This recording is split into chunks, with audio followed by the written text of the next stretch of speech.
President Moore, and members of the Connectional Council, I greet you in the only name that matters, Jesus Christ, our Lord and Savior, by whose grace and mercy I'm able to serve this great church and give an account of my labors as the Chief Communications Officer and the 17th editor of the Star of Zion, the official voice of the African Methodist Episcopal Zion Church. Our desire as the Star of Zion Communications Department is to magnify God's message through media. I am truly thankful to all of Zion for your unwavering trust and support of this communications department in all of its endeavors to make this multimedia department a paramount production. The Star of Zion Communications Department is continuing to grow deeper and stronger as we are fully in the restructuring season of this multimedia department. The Star of Zion Communications Department is in the process of holding quarterly prayer meetings focusing on health, God's power, God's presence, God's protection, God's provision, and unity of the team. Operated in the Black, providing on-site coverage of connectional and regional events via WSOZ News Channel per request. Providing contracted video live stream coverage for connectional meetings when requested. Fully implemented the new AME Zion periodical subscription form, published the quarterly review for 2017, began overseas shipment of the quarterly review to the same areas that serve the Star of Zion newspaper. In the process of obtaining the 501c3 status utilizing the ASEAN Group, Ms. Tina Wheeler began the process of obtaining copyright and trademark protection for the Star of Zion and quarterly review. Provided a hard copy of the copyright trademark process information to the General Officer Departments and the Connectional Departments to include the Missionary Society, the Connectional Lay Department, the International Ministers and Lay Association, and the Presiding Elders Council. We launched a new corporate website, amez.org, utilizing Sirius Network, directed and produced the We Are Zion branding video shown on the new amez.org website, developed communications policy and procedure manual for the AME Zion Church. Branding for the AME Zion Church. In today's global market, it is critical to stand apart from the crowd. The AME Zion Church is no longer competing on the local stage. We are competing in the global economy. The purpose of our brand is to expose the church, its mission, and its emphasis on ministry and social change in the United States and abroad. After the development of the new modified brand for the AME Zion Church, the CCO directed the development of the new branding video utilizing the new branding logo entitled We Are Zion, which was launched on the new corporate website.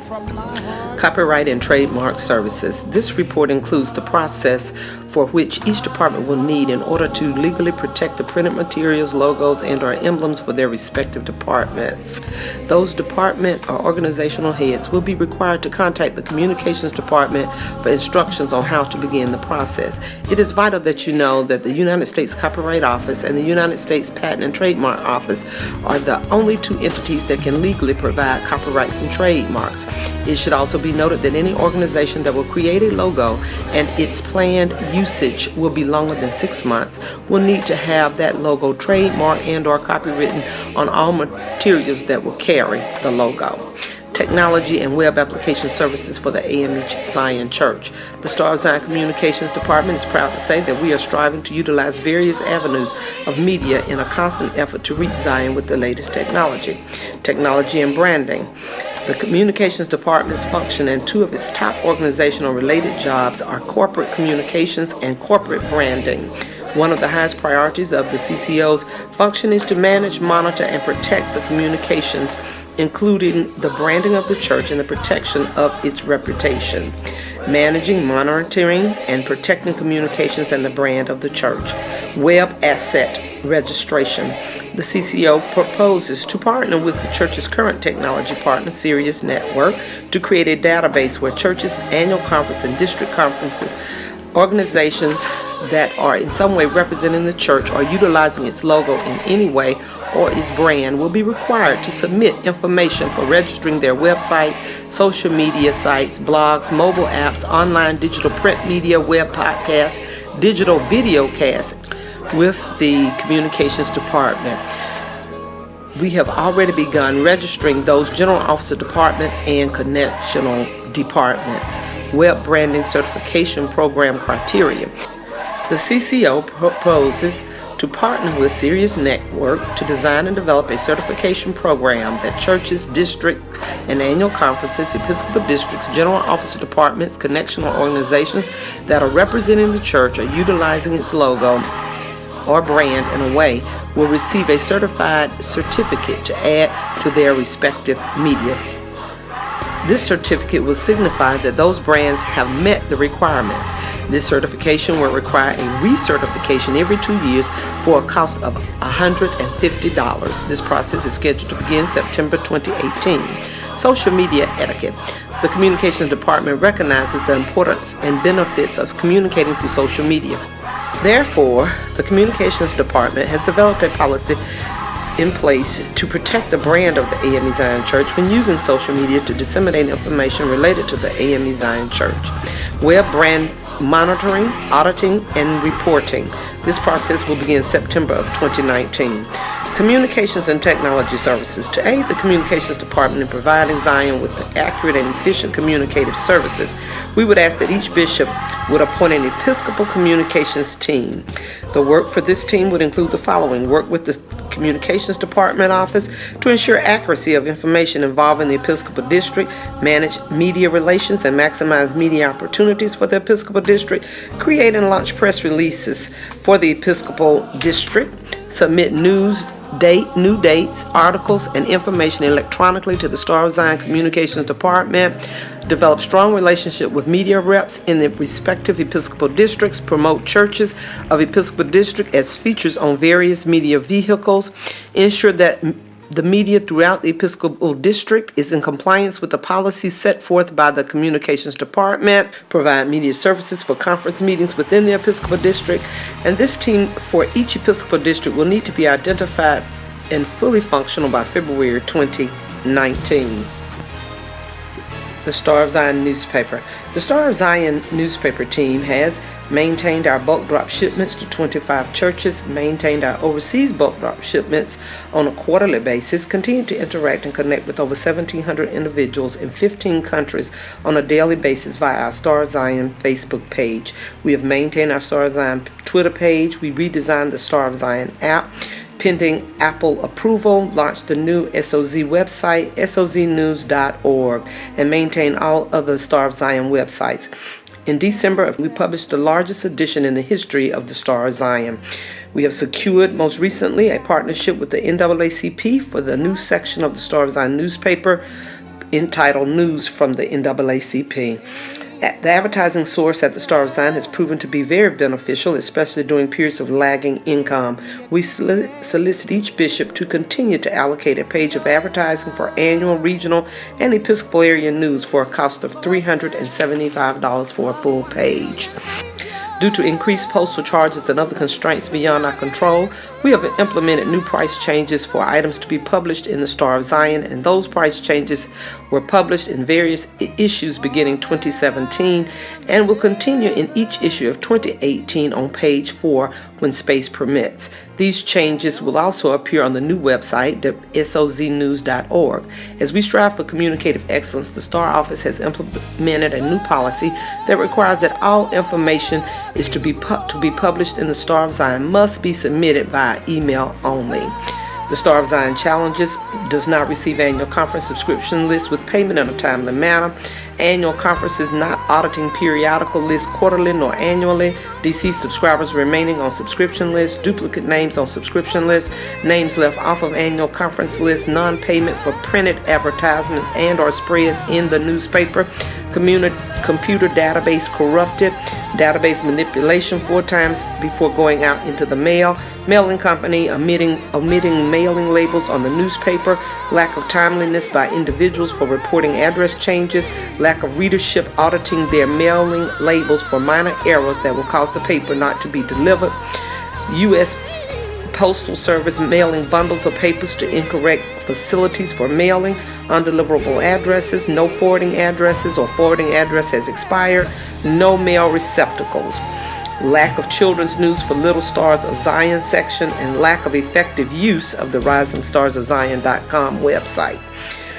Moving forward, Because disgruntled readers continue to call expressing dismay over not receiving their star, and after researching their problem, one of the aforementioned challenges is usually the culprit.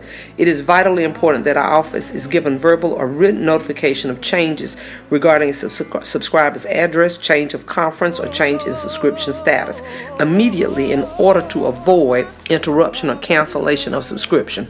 During the month of May 2018, the Star of Zion office has implemented the following new practices to ensure that our readers receive their papers. We've implemented a publication watch service for readers who've experienced a continual problem, purchased and downloaded the latest version of the database subscription program, and re-entered all names of subscribers into the database. Quarterly review. The editor of the Quarterly Review, Dr. William McKenneth, has repositioned the Quarterly Review Journal as a peer-reviewed scholarly journal. The objectives for this change were to publish the best scholarship in religious thought, addressing ecclesial-ecumenical, theological, historical, and religio-cultural insights and knowledge. 2, to establish a professional editorial board, and 3, to issue the call for papers in the aforementioned fields of study from scholars of various institutions and denominations.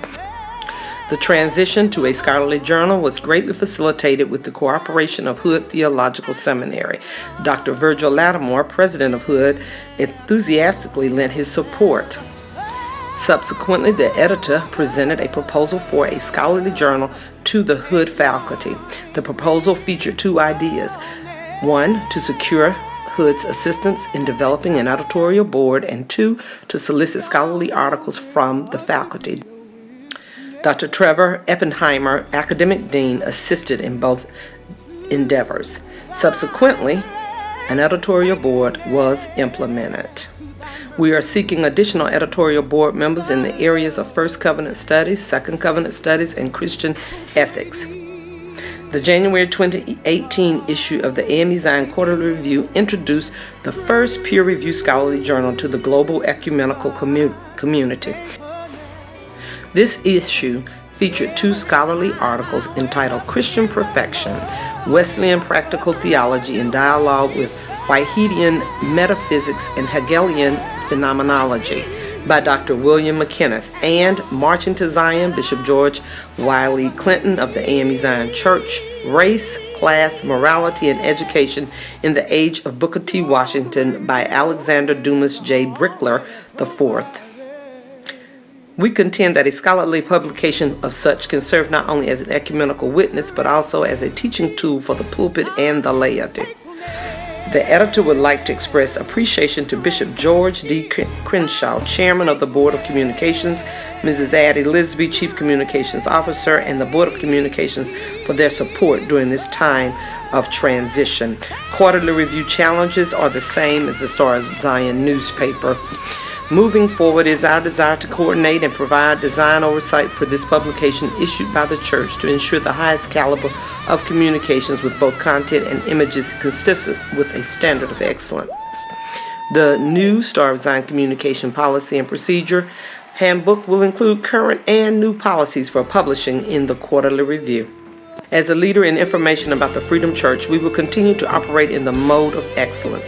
It is my hope and desire to magnify God's message through media and provide the kind of growth and communicative leadership that will help to secure Zion's legacy as a church where integrity is our highest value and excellence is our mode of operation. I solicit your prayers and support to this end.